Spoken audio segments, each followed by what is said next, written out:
Hello viewers, కొత్త సంవత్సరం start అయిందంటే జస్ట్ విషెస్ కాదు, మన డైలీ లైఫ్లో కొన్ని స్మార్ట్ చేంజెస్ చేసుకునే టైం ఇది. ప్రతి సంవత్సరం రిజల్యూషన్స్ అని మనం పెద్ద పెద్ద లిస్ట్ రాసిస్తాం కదా. కానీ రీసెంట్ స్టడీస్ చెప్తున్నవి ఏంటంటే, ఒకేసారి చాలా గోల్స్ పెట్టుకోవడం కన్నా కొన్ని క్లియర్ గోల్స్ ఫిక్స్ చేసుకొని వాటికి రెగ్యులర్గా స్టిక్ అయ్యే వాళ్ళే ఎక్కువ రిజల్ట్స్ చూస్తారంట. ఫర్ ఎగ్జాంపుల్, రోజు 20 నుంచి 30 నిమిషాలు వాక్ చేయడం, ప్రతి నెలలో కొన్ని డబ్బులు సేవ్ చేసుకోవడం, లేదా నైట్ పడుకునే ముందు మొబైల్ వాడకం తగ్గించడం.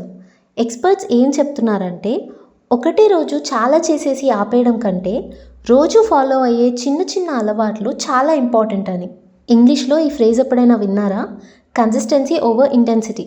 అంటే ఒకేసారి ఎక్కువ చేసి ఆపేయడం కంటే రోజు కొంచెం కొంచెంగా చేసే పని వల్ల రిజల్ట్స్ చాలా బాగుంటాయని. ఇంకో ఇంపార్టెంట్ పాయింట్ ఏంటంటే, టైం ఎలా వేస్ట్ అవుతుందో మనకు తెలీదు. సగం మంది రోజు 2 గంటల కన్నా ఎక్కువ మొబైల్ స్క్రీన్స్ మీద టైం స్పెండ్ చేస్తున్నారు. ఈ టైంలో రోజు కనీసం ఒక 30 నిమిషాలు హెల్త్కి, ఫ్యామిలీకి లేదా సెల్ఫ్ గ్రోత్కి యూస్ చేస్తే 1 ఇయర్లో క్లియర్ పాజిటివ్ డిఫరెన్స్ కనిపిస్తుంది.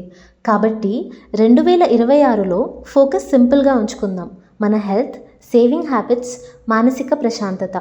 ఈ కొత్త సంవత్సరంలో నిజమైన సమాచారాన్ని ఫాలో అవ్వండి, ఫ్యాక్ట్స్ని నమ్మండి, మంచి డెసిషన్స్ తీసుకోండి. మీ అందరికీ నూతన సంవత్సర శుభాకాంక్షలు. జాగ్రత్తగా ఉండండి, అప్డేటెడ్గా ఉండండి, K2 న్యూస్ చూస్తూ ఉండండి.